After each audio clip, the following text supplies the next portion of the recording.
Hello,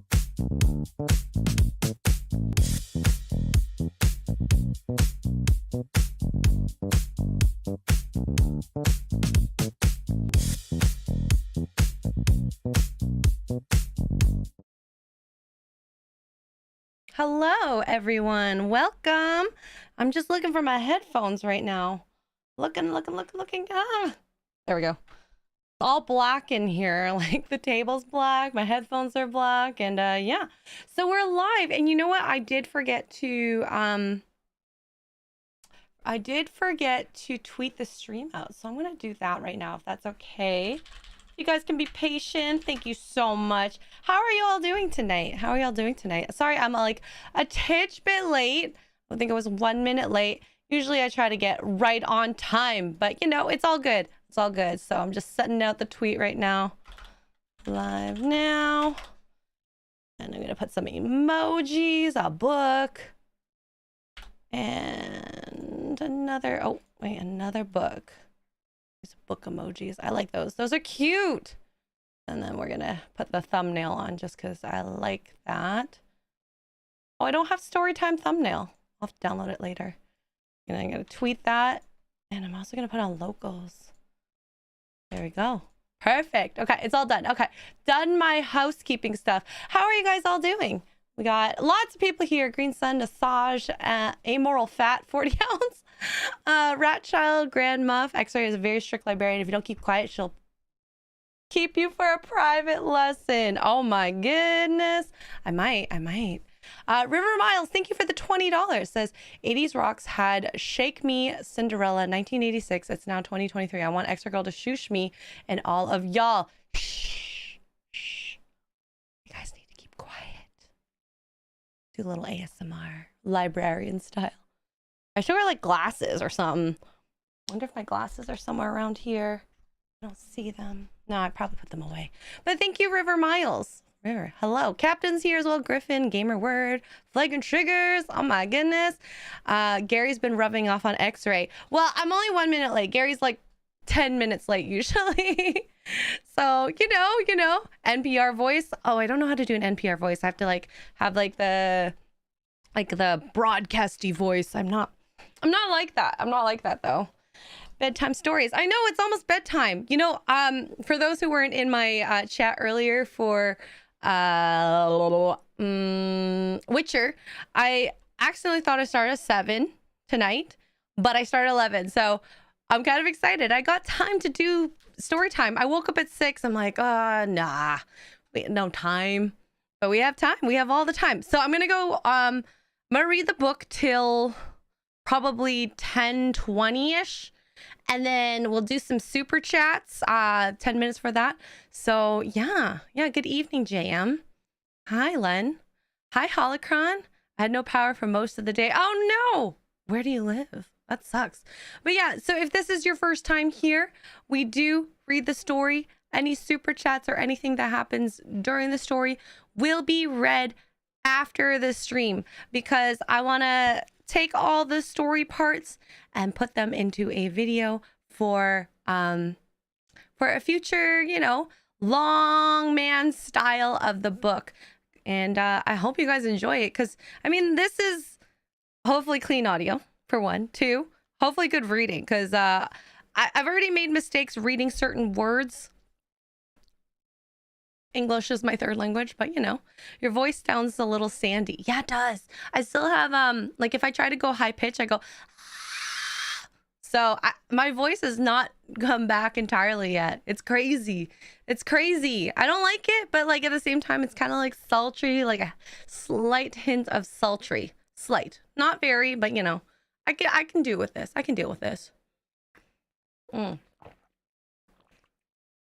You should wear a monocle while reading. You know how hard it is to keep a monocle on? I don't know, because I've never done it. I don't plan on doing it. I think it was coof. No, it wasn't. It was a strep throat. It might have started off as the coof, but it turned into strep throat. I had an infection, and yeah, my body didn't like it. I don't like it. It's sexy. Keep it that way. Start smoking heavily. No, I'm on a health kick right now. I'm doing keto. I'm exercising. I have a big hike in the summer that I need to get my body back. to hiking mountains and stuff. So I gotta, one, get lighter so I can fit into my hiking clothes again. I'm not buying new hiking clothes. I refuse to because it's so expensive. So gosh darn expensive. And two, I need to be strong enough to carry a pack, hike up mountains, down mountains, for like 6 to 8 hours a day at least. Devita Eater, you're not a fan of keto. Why? I live in China. We all just got the coof. Not so bad, actually. Hey, everyone's going to get the coof at some point or another. At some point or another. The mag field is at least 20% under max strength. Get ready for more electronic haywire, at least for the next 2-3 years. Oh, did some research. Very cool. Thank you for letting me know. Missing, hello. Say awesome and your voice sounds cute with a raspy sound when you speak normal. It's only when you try to raise your voice that it sounds bad. I know. And it's horrible for your liver and kidneys. Oh, keto? Oh, no, strep. Yes, strep. I mean, I've been off of drinking for like 2 weeks now. I'm kind of proud of myself. I'm going to try to stay off drinks for until at least maybe the next meetup. I know I built my channel on wine, but I mean, we can do health stuff too. So yeah, is keto like a carnivore diet? Very similar, but less protein from what I know. Maybe ask Melanie Mac that. Feels like crap. My girlfriend gave up on it because she was constantly hungry and angry. I'm not hungry all the time. I mean, I will say when hunger hits, like for dinner, because I usually eat at 12 and then maybe have a snack around 4, but like the one at 7, oof. But then I'm like, ooh, maybe she wasn't eating the right foods. Like I snack on butter. I know that sounds kind of gross, but if I get a little hungry, I just take like about 10 grams of butter, eat it, and it sates me.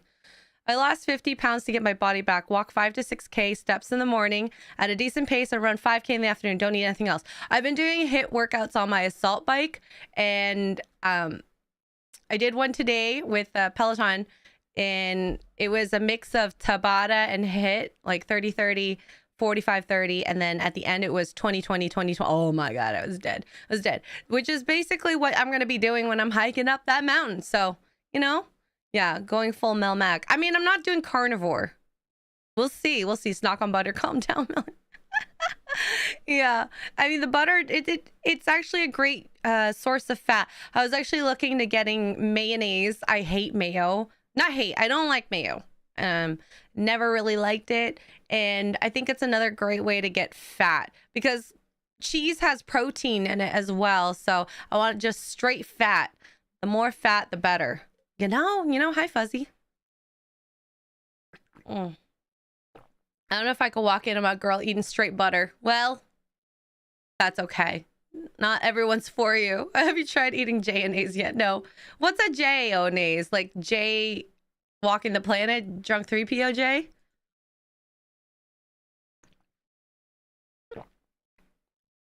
Oh my God, River! Butter Squad! Maybe we should make that into a shirt. BS. We're the BS. I love it. Okay, so I'm about to... Oh, Gina's J. Oh, Gina's J. I'm going to start reading soon. And once I start reading any super chats, member messages, I will read afterwards. Okay?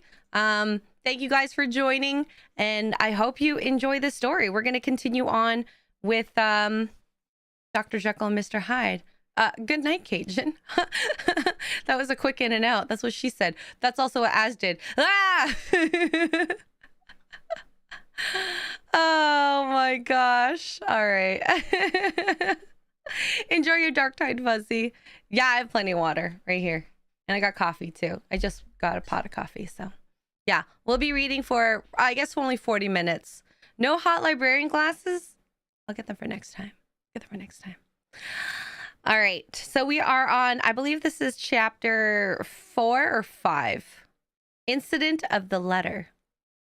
It was late in the afternoon when Mr. Utterson found his way to Dr. Jekyll's door, where he was at once admitted by Poole and carried down by the kitchen offices and across a yard which had once been a garden, to the building which was indifferently known as the laboratory or the dissecting rooms.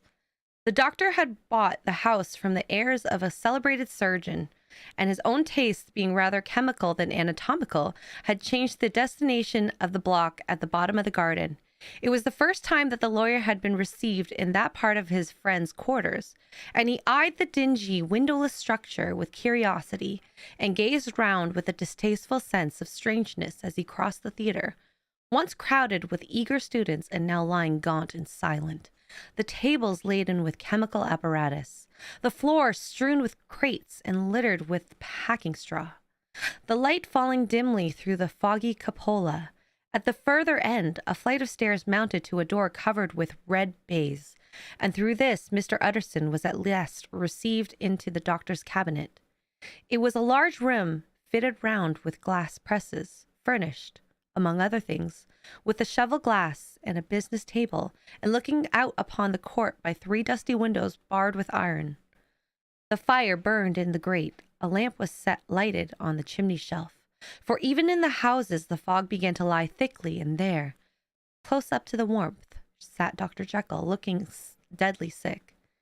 He did not rise to meet his visitor, but held out a cold hand and bade him welcome in a changed voice.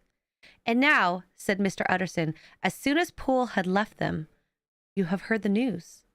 The doctor shuddered. "They were crying it in the square," he said. "I heard them in my dining room." "One word," said the lawyer. "Carew was my client, but so are you, and I want to know what I am doing. You have not been mad enough to hide this fellow." "Utterson, I swear to God," cried the doctor, "I swear to God, I will never set eyes on him again. I bind my honor to you that I am done with him in this world. It is all an end, and indeed he does not want my help. You do not know him as I do. He is safe. He is quite safe. Mark my words. He will never more be heard of." The lawyer listened gloomily. He did not like his fiend's feverish manner. "You seem pretty sure of him," said he, "and for your sake I hope you may be right. If it came to a trial, your name might appear." "I am quite sure of him," replied Jekyll. "I have grounds for certainty that I cannot share with anyone. But there is one thing on which you may advise me. I have received a letter, and I am at a loss whether I should show it to the police. I should like to leave it in your hands, Utterson. You would judge wisely, I'm sure. I have so great a trust in you." "You fear, I suppose, but that it might lead to his detection?" asked the lawyer. "No," said the other. "I cannot say that I care what becomes of Hyde. I am quite done with him. I was thinking of my own character, which this hateful business has rather exposed." Utterson ruminated a while. He was surprised at his friend's selfishness, and yet relieved by it. "Well," said he, at last, "let me see the letter." The letter was written in an odd, upright hand and signed Edward Hyde, and it signified, briefly enough, that the writer's benefactor, Dr. Jekyll, whom he had long so unworthily repaid for 1,000 generosities, need labor under no alarm for his safety, as he had means of escape on which he placed a sure dependence. The lawyer liked his letter well enough. It put a better color on the intimacy than he had looked for, and he blamed himself for some of his past suspicions. "Have you the envelope?" he asked. "I burned it," replied Jekyll, "before I thought what I was about. But it bore no postmark. The note was handed in." "Shall I keep this and sleep upon it?" asked Utterson. "I wished you judge for me entirely," was the reply. "I have lost confidence in myself." "Well, I shall consider," returned the lawyer. "And now one word more. It was Hyde who dictated the terms in your will about this disappearance?" The doctor seemed seized with a qualm of faintness. He shut his mouth tight and nodded. "I knew it," said Utterson. "He meant to murder you. You have had a fine escape." "I have had what is far more to the purpose," returned the doctor solemnly. "I have had a lesson. Oh God, Utterson, what a lesson I have had!" And he covered his face for a moment with his hands. On his way out, the lawyer stopped and had a word or two with Poole. "By and by," said he, "there was a letter handed in today. What was the messenger like?" But Poole was positively nothing had come except by post, and only circulars by that, he added. This news set off the visitor with his fears renewed. Plainly the letter had come by the laboratory door, Possibly, indeed, it had been written in the cabinet, and if that were so, it would be differently judged and handled with more caution. The newsboys, as he went, were crying themselves hoarse along the footways. Special edition.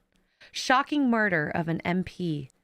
That was the funeral oration of one friend and client, and he could not help a certain apprehension lest the good name of another should be sucked down in the eddy of the scandal. It was at least a ticklish decision that he had to make, and self-reliant as he was by habit, he began to cherish a longing for advice. It was not to be had directly, but perhaps he thought it might be fished for. Presently after, he sat on one side of his hearth with Mr. Guest, his head clerk, upon the other, and midway between, at a nicely calculated distance from the fire, a bottle of a particular old wine that had long dwelt unsunned in the foundations of his home. The fog still slept on the wing above the drowned city, where the lamps glimmered like carbuncles, and though the muffle and smother of those fallen clouds, the procession of the town's life was still rolling in through the great arteries with a sound as mighty as wind. But the room was gay with firelight. In the bottle the asses were long ago resolved. The imperial dye had softened with time, and the color grows richer in stained windows. And the glow of hot autumn afternoons on hillside vineyards were ready to be set free and to disperse the fogs of London. Insensibly the lawyer melted.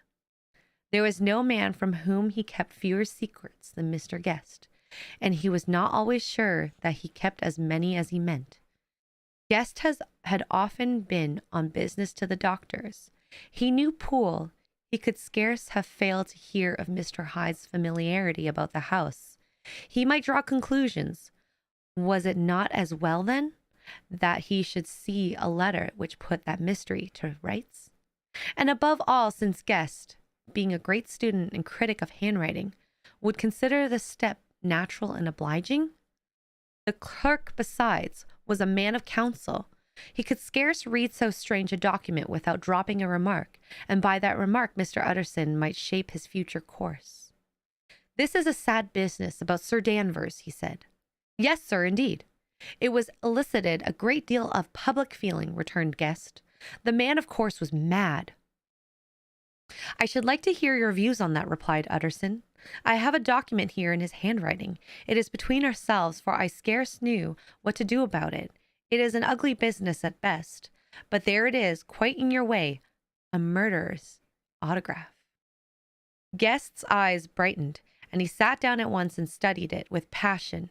"No, sir," he said, "not bad, but it is an odd hand, and by all accounts a very odd writer," added the lawyer. Just then the servant entered with a note. "Is that from Dr. Jekyll, sir?" inquired the clerk. "I thought I knew the writing." "Anything private, Mr. Utterson?" "Only an invitation to dinner. Why?" "Do you want to see it?" "One moment, I thank you, sir," said the clerk, laid the two sheets of paper alongside, and sedulously compared their contents. "Thank you, sir," he said at last, returning both.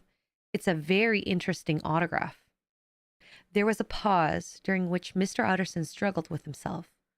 "Why did you compare them, Guest?" he inquired suddenly. "Well, sir," returned the clerk, "there's a rather singular resemblance. The two hands are in many points identical, only differently sloped." "Rather quaint," said Mr. Utterson. "It is, as you say, rather quaint," returned Guest. "I wouldn't speak of this note, you know," said the master. "No, sir," said the clerk. "I understand." But no sooner was Mr. Utterson alone that night that he locked the note into his safe, where it reposed from that time forward. What, he thought, Henry Jekyll forged for a murderer, and his blood ran cold in his veins.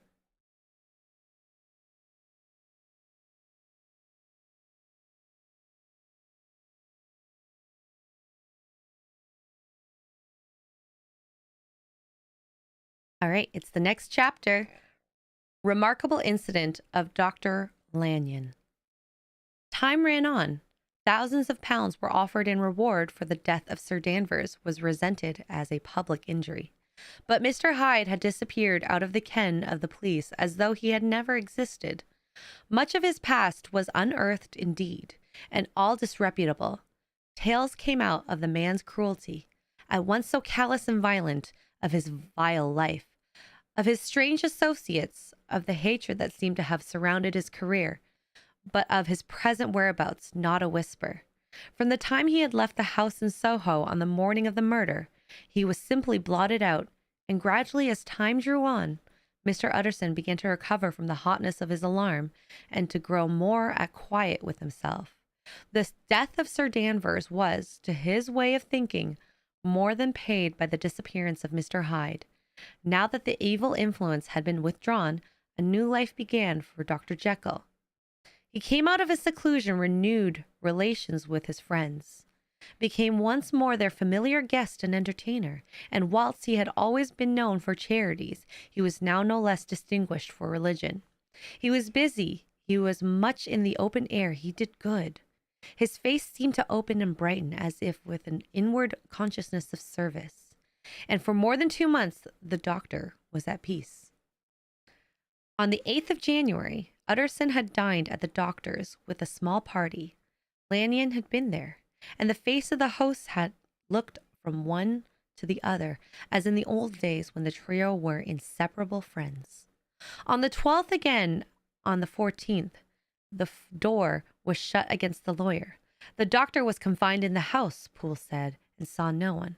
On the 15th, he tried again and was again refused, and having now been used for the last 2 months to see his friend almost daily, he found his return of solitude to weigh upon his spirits. The 5th night he had in guests to dine with him. The 6th he betook himself to Dr. Lanyon's.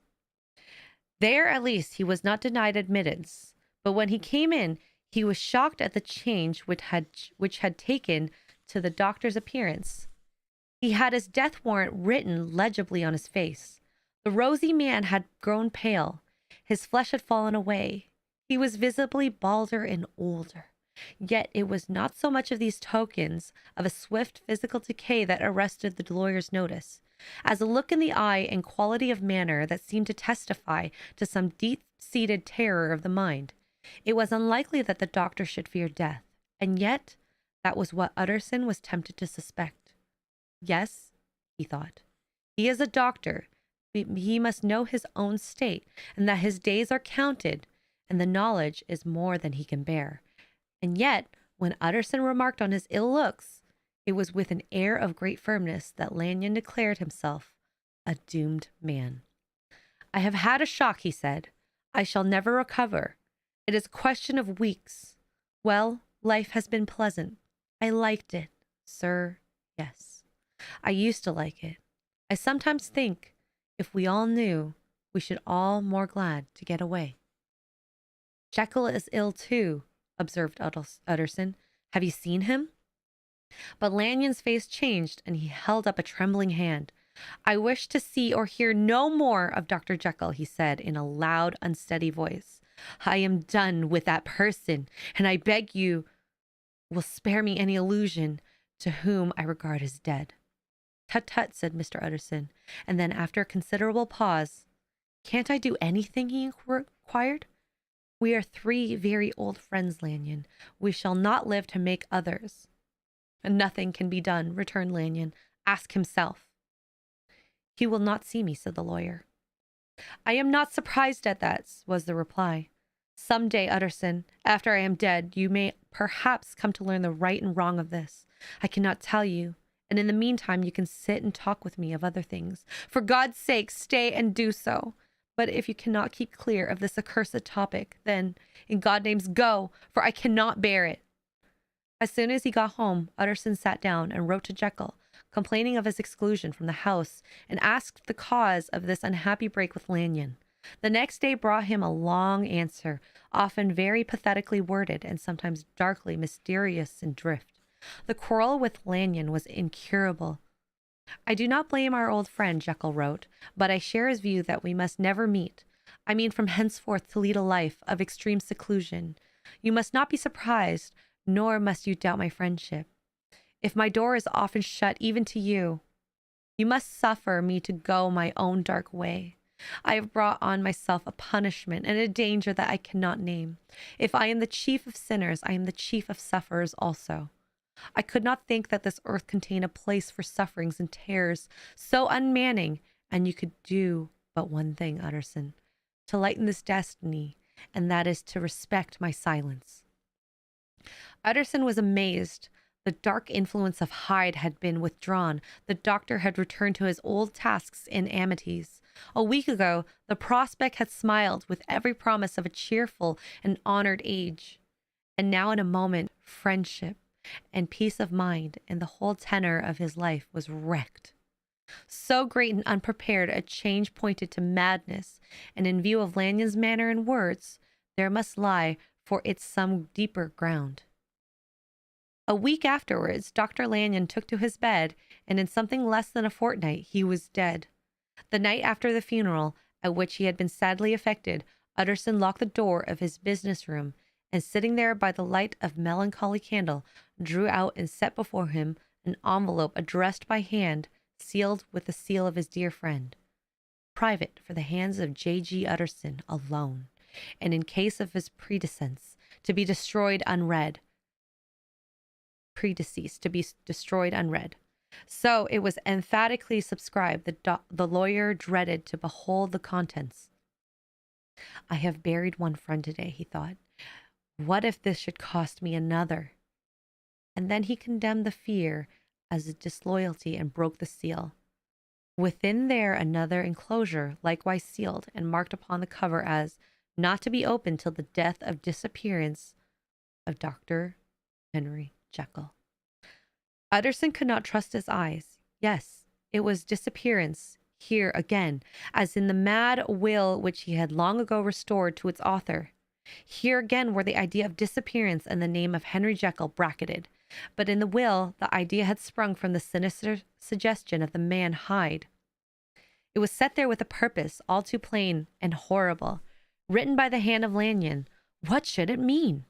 A great curiosity came on the trustee to disregard the prohibition and dive at once to the bottom of these mysteries. But professional honor and faith to his dead friend were stringent obligations, and the package slept in the inmost corners of his private safe. It is one thing to mortify curiosity, another to conquer it, and it may be doubted if, from that day forth, Utterson desired the society of his surviving friend with the same eagerness. He thought of him kindly, but his thoughts were disquieted and fearful. He went to call indeed, but he was perhaps relieved to be denied admittance. Perhaps in his heart he preferred to speak with Poole upon the doorstep and surrounded by the air and sounds of the open city, rather than to be admitted into that house of voluntary bondage, and to sit and speak with its inscrutable recluse. Poole had, indeed, no very pleasant news to communicate. The doctor, it appeared now more than ever, confined himself to the cabinet over the laboratory, where he would sometimes even sleep. He was out of spirits. He had grown very silent. He did not read. It seemed as if he had something special on his mind. Utterson became so used to unvarying character of these reports that he fell off little by little in the frequency of his visits.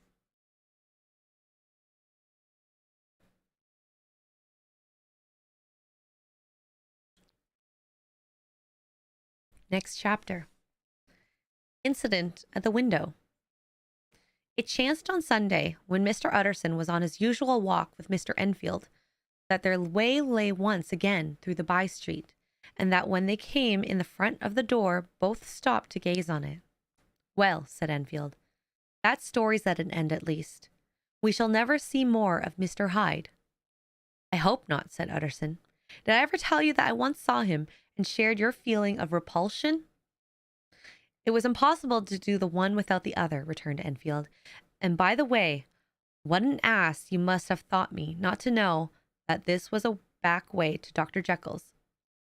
It was partly your own fault that I found it out, even when I did. So you found it out, did you? Said Utterson. But if that be so, we may step into the court and take a look at the windows. To tell you the truth, I am uneasy about poor Jekyll, and even outside, I feel as if the presence of a friend might do him good.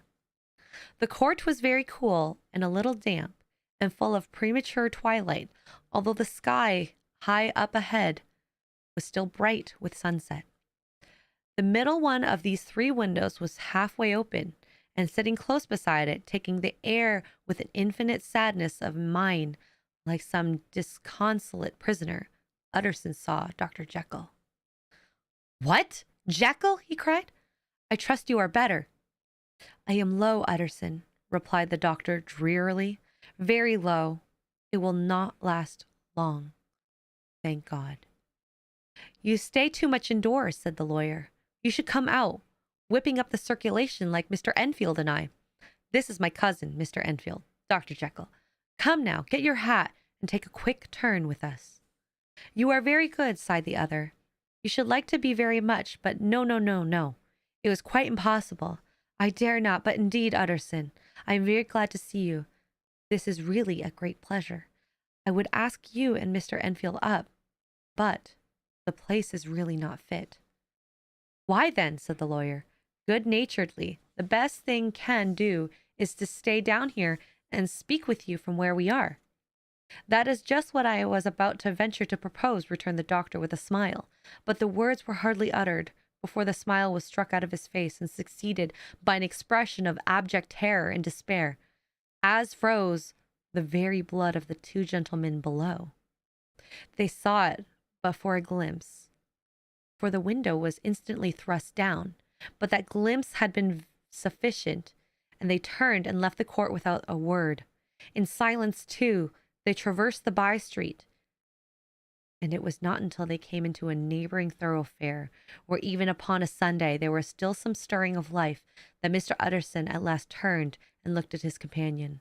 They were both pale. There was an unanswering horror in his eyes. God forgive us, said Mr. Utterson. But Mr. Enfield only nodded his head very seriously and walked on once more in silence.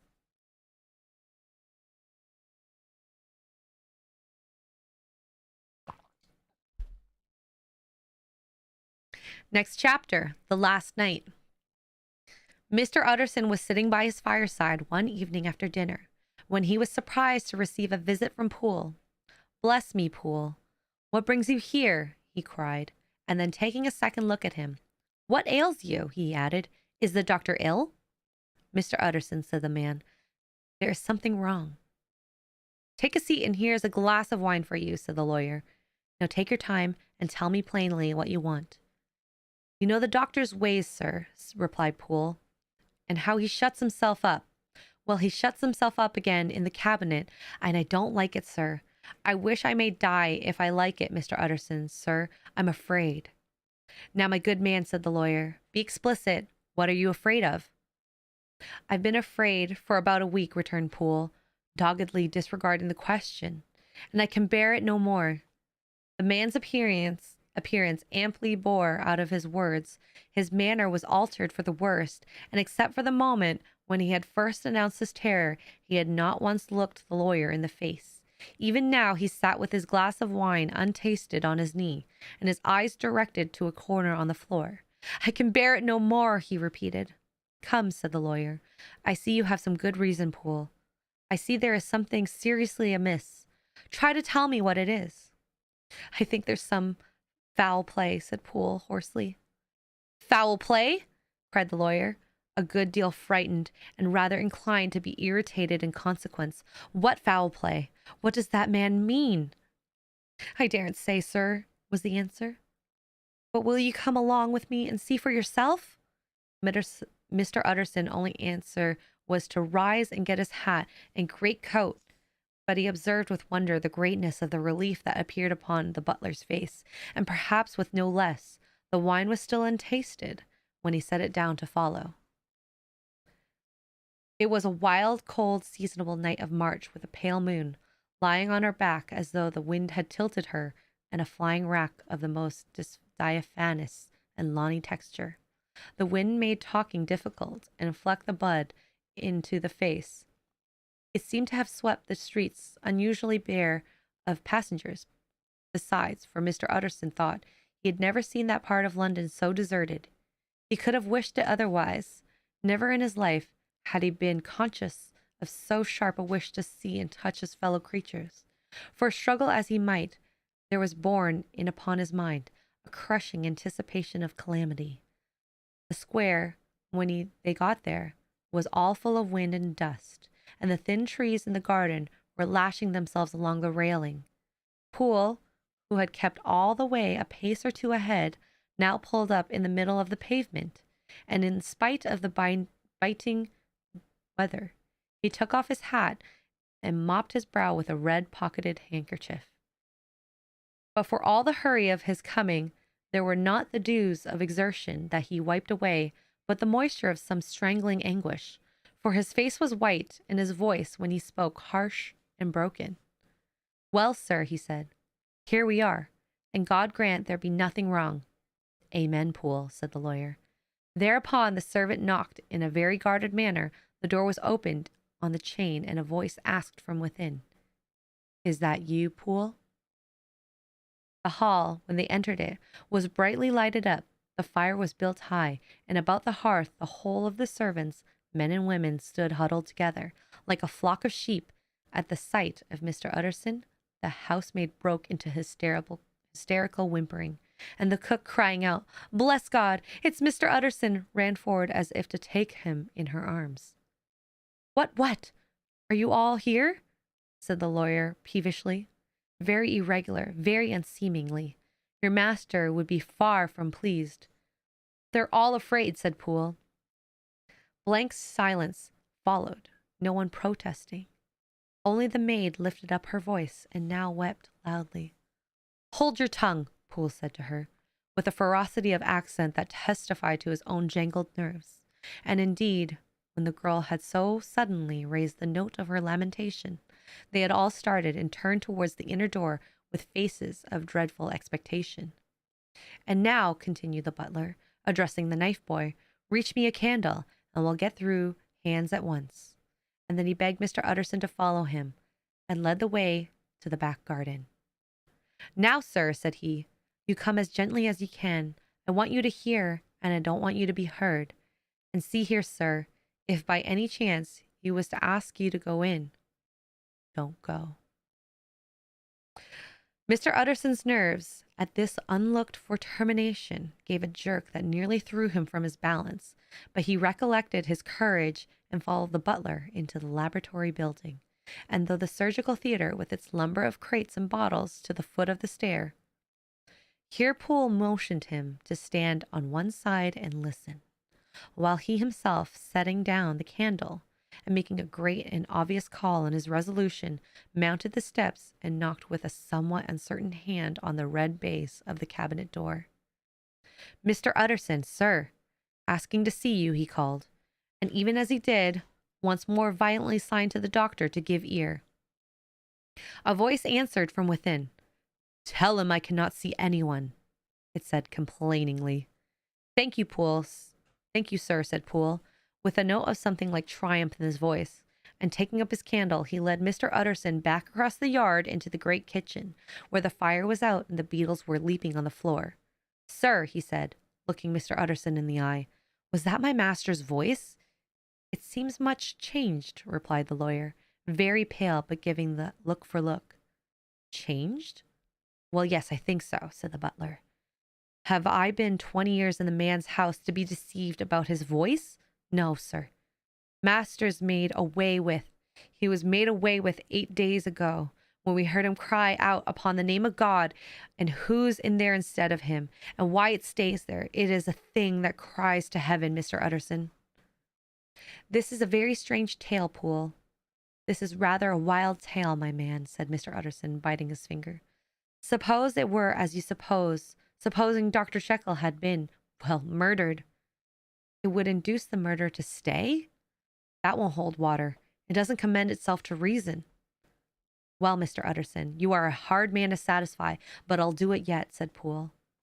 "All this last week, you must know him, or it, or whatever it is that lives in that cabinet, has been crying night and day for some sort of medicine and cannot get it. His mind. It was something his way, the master's that is, to write his orders on the sheet of paper and throw it on the stair. We've had nothing else this week back, nothing but papers and a closed door, and the very meals left there to be smuggled in when nobody was looking. Well, sir, every day, aye, and twice and thrice in the same day, there have been orders and complaints, and I have been sent flying to all the wholesale chemists in town. Every time I brought the stuff back, there would be another paper telling me to return it because it was not pure, and the other order for a different firm. This drug he is wanted, bitter bad, sir, whatever for. Have you any of these papers? Asked Mr. Utterson. Poole felt for his pocket and handed out a crumpled note, which the lawyer, bending near to the candle, carefully examined. Its content ran thus: Dr. Jekyll presents his compliments to Messrs. Ma. He assures them that their last sample is impure and quite useless for his present purpose. In the year 18, Dr. J purchased a somewhat large quantity from Messrs. M. He now begs them to search with the most sedulous care, and should any of the same quality be left, to forward it to him at once. Expense is no consideration. The importance of this to Dr. J can hardly be exaggerated. So far the letter had run composedly enough, but here, with a sudden splutter of the pen, the writer's emotion had broke loose. For God's sake, he had added, find me some of the old. This is a strange note, said Mr. Utterson, and then sharply, how do you come to have it open? The man at Ma's was mainly angry, sir. He threw it back to me like so much dirt, returned Poole. This is quite unquestionably the doctor's hand, do you know? Resumed the lawyer. I thought it looked like it, said the servant rather sulkily, and then with another voice. But what matters, hand of right, he said. I seen him. Seen him? Repeated Utterson. Well? That's it, said Poole. It was this way. I came suddenly into the theater from the garden. It seems he had slipped out to look for this drug or whatever it was, for the cabinet door was open, and there he was at the far end of the room, digging among the crates. He looked up when I came in and gave a cry and whipped upstairs into the cabinet. It was but for a minute that I saw him, but the hair stood upon his head like quills. Sir, if that was my master, why had he a mask upon his face? If it was my master, why did he cry out like a rat and run from me? I have served him long enough, and then the man paused and passed his hand over his face. These are very strange considerations, said Mr. Utterson, but I think I begin to see daylight. Your master, Poole, is plainly seized with one of those maladies that both torture and deform the sufferer. Hence, for aught I know, the alteration of his voice, hence the mask and his avoidance of his friends, hence his eagerness to find this drug, by means of which the poor soul retains some hope of ultimate recovery. God grant that he be not deceived. There is my explanation. It is sad enough, Poole, aye, and appalling to consider, but it is plain and natural, hangs well together, and delivers us from all exorbitant alarm. Sir, said the butler, turning to a sort of mottled pallor, the thing was not my master, and that's the truth. My master, here he looked around him and began to whisper, is a tall, fine build of a man, and this was more of a dwarf. Utterson attempted to protest. Oh, sir, cried Poole, do you think I do not know my master after 20 years? Do you think I do not know where his head comes to in the cabinet door, where I saw him every morning of his life? No, sir, that thing is in the mask of was never Dr. Dr. Jekyll. God knows what it was, but it was never Dr. Jekyll, and it is the belief of my heart, and there was murder done. Poole, cried the lawyer, if you say that, it will become my duty to make certain. Much as I desire to spare your master's feeling, much as I am puzzled by this note, which seems to prove him to be alive, I shall consider it my duty to break in that door. Ah, Mr. Utterson, that's talking, cried Butler. And now comes the second question, resumed Utterson. Who is going to do it? Why, you and me, sir, was the undaunted reply. That is very well said, returned the lawyer. Whatever comes of it, I shall make it my business to see you are no loser. There is an axe in the theater, continued Poole, and you might take the kitchen poker for yourself. The lawyer took that rude but weighty instrument in his hand and balanced it. Do you know, Poole, he said, looking up, that you and I are about to place ourselves in the position of some peril? You may say so, sir, indeed, returned the butler. It is well, then, that we should be frank, said the other. We both think more than we have said. Let us make it a clean breast. This masked figure that you saw, do you recognize it? Well, sir, it went so quick, and the teacher was so doubled up that I could hardly swear to it, was the answer. But if you mean, was it Mr. Hyde? Well, yes, I think it was. You see, it was much of the same bigness, and it had the same quick, light way with it. And then who else could have got in by the laboratory door? You have not forgot, sir, that at the time of the murder he still had the key with him? But that's not all. I don't know, Mr. Utterson, if you ever met this Mr. Hyde. Yes, said the lawyer. I once spoke with him. Then you must know, as well as the rest of us there, was something queer about this gentleman, something that gave a man a turn. I don't know rightly how to say it, sir, beyond this, that you felt it in your marrow, kind of cold and thin. I own I felt something what you describe, said Mr. Utterson. Quite so, sir, returned Poole. Well, when that masked thing like a monkey jumped from among the chemicals and whipped into the cabinet and went down my spine like ice. Oh, I know it's not evidence, Mr. Utterson. I'm book-learned enough for that, but a man has his feelings, and I give you my Bible word it was Mr. Hyde. Aye, aye, said the lawyer. My fears incline to the same point. Evil, I fear, founded. Evil was sure to come of that connection. I truly, I believe you. I believe poor Harry is killed, and I believe his murderer, for what purpose God alone can tell, is still lurking in his victim's room. Well, let our name be Vengeance. Call Bradshaw. The footman came at the summons, very white and nervous. Pull yourself together, Bradshaw, said the lawyer. This suspense, I know, is telling upon all of you, but it is now our intention to make an end to it. Poole, here, and I are going to force our way into the cabinet. If all is well, my shoulders are broad enough to bear the blame. Meanwhile, lest anything should really be amiss, or any malefactor seek to escape by the back, you and the boy must go round the corner with a pair of good sticks and take your post at the laboratory door. We give you 10 minutes to get to your stations. As Bradshaw left, the lawyer looked at his watch.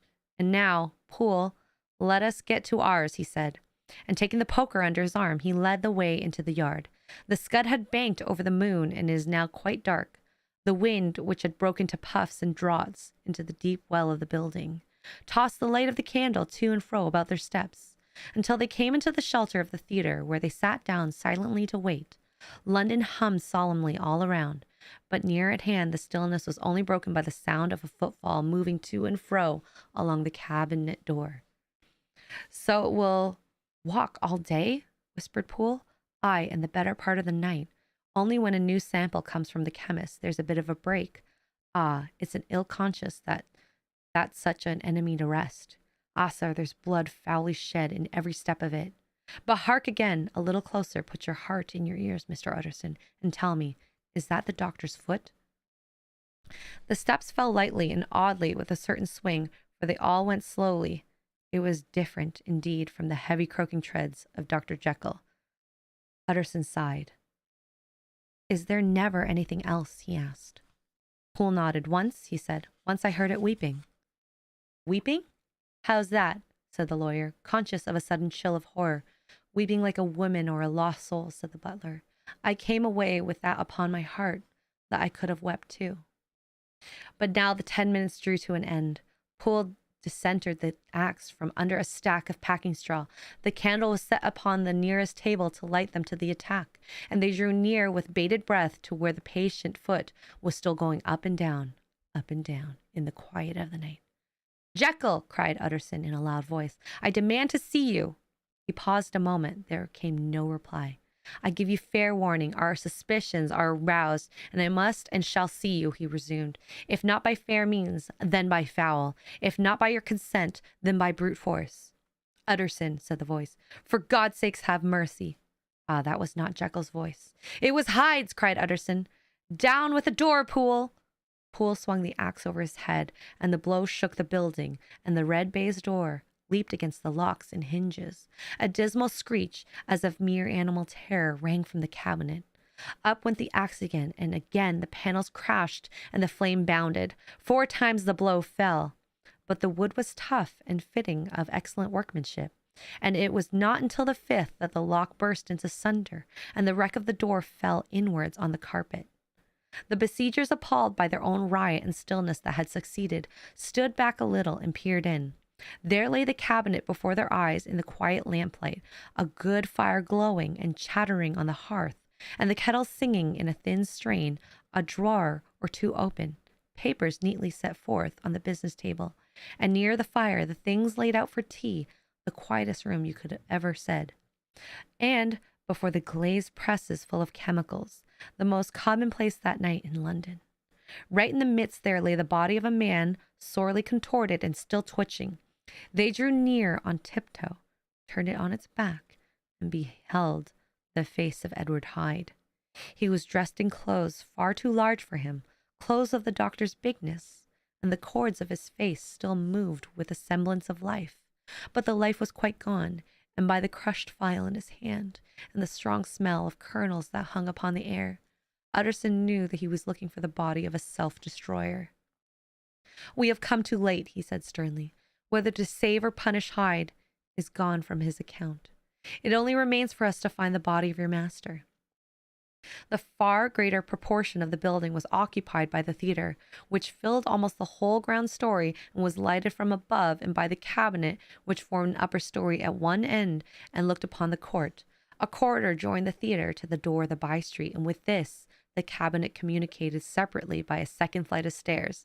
There were, besides, a few dark closets and a spacious cellar. All these they thoroughly examined. Each closet needed but a glance, for all were empty, and all, by the dust that fell from the doors, had stood long unopened. The cellar, indeed, was filled with crazy lumber, almost dating from the times of the surgeon who was Jekyll's predecessor.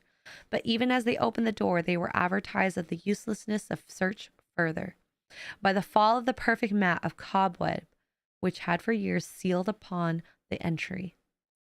Nowhere was there any trace of Henry Jekyll, dead or alive. Poole stamped on the flags of the corridor. "He must be buried here," he said, hearkeningly to the sound. "Or he may have fled," said Utterson. He turned to examine the door in the by-street. It was locked. Lying near by on the flags, they found the key already stained with rust. "This does not look like it was used," observed the lawyer. "Use?" echoed Poole. "Do you see, sir? It is broken. Much of it a man had stamped on it." "Aye," continued Utterson, "and the fractures too are rusty." The 2 men looked at each other with a scare. "This is beyond me, Poole," said the lawyer. "Let us go back to the cabinet."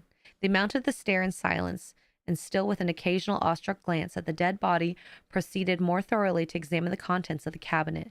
At one table there were traces of chemical work, various measured heaps of some white salt being laid on glass saucers, as though for an experiment in which the unhappy man had been prevented. "This is the same drug that had always bringing him." And even as he spoke, the kettle with a startling noise boiled over. This brought them to the fireside, where the easy chair was drawn cozily, and the tea things stood ready in the sitter's elbow, the very sugar in the cup. There were several books on the shelf. One lay beside the tea things open. Utterson was amazed to find a copy of pious work for which Jekyll had several times expressed a great esteem, annotated in his hand with startling blasphemies. Next, in the course of their review of the chamber, the searchers came to a cheval glass, into whose depths they looked in an involuntary horror, but it was so turned as to show them nothing, the rosy glow playing on the roof, the fire sparkling in 100 repetitions along the glazed front of the presses, and their own pale and fearful countenances stooping to look in. "This glass have seen some strange things, sir," whispered Poole. "And surely none stranger than itself," echoed the lawyer in the same tone. "For what did Jekyll?" He caught himself on the word with a start, and then conquered the weakness. "What could Jekyll want with it?" he said. "You may say that," said Poole. Next they turned to the business table, and on the desk neat array of papers. A large envelope was uppermost and bore in the doctor's hand the name of Mr. Utterson.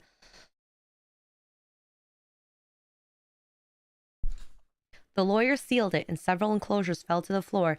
The first was a will, drawn in the same eccentric terms as the one which he had returned 6 months before, to serve as a testament in case of death and as a deed of gift in the case of disappearance. But in place of the name Edward Hyde, the lawyer, with indescribable amazement, read the name Gabriel John Utterson. He looked at Poole and then back at the paper. The last of all of the dead malefactors stretched upon the carpet. His head goes round, he said. He has been all these days in possession. He had no cause to like me. He must have raged to see himself displaced, and he had not destroyed the document. He caught up the next paper. It was a brief note in the doctor's hand and dated at the top. "Oh, Poole," the lawyer cried. "He was alive and here this day.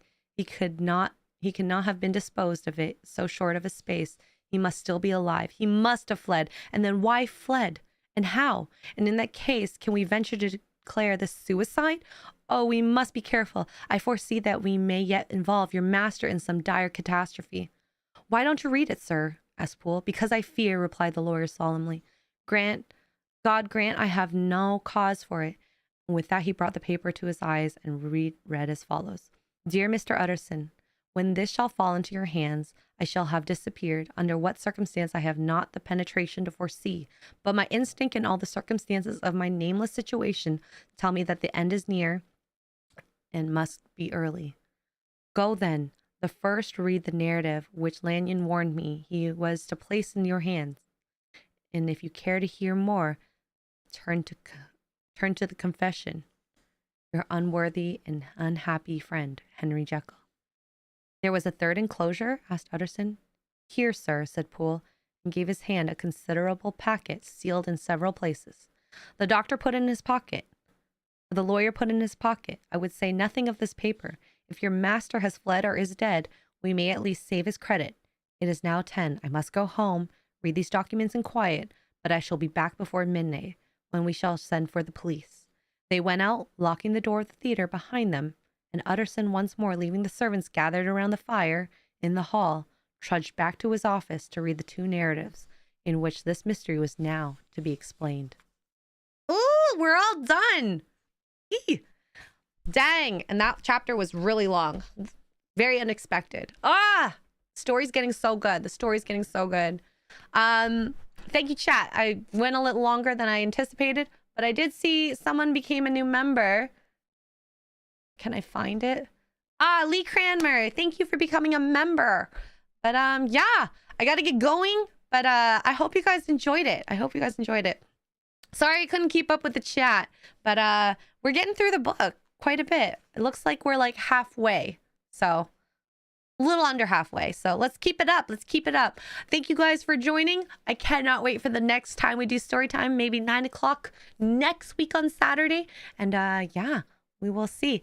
Thank you. Have a good night, and I'll see you guys next time. Bye.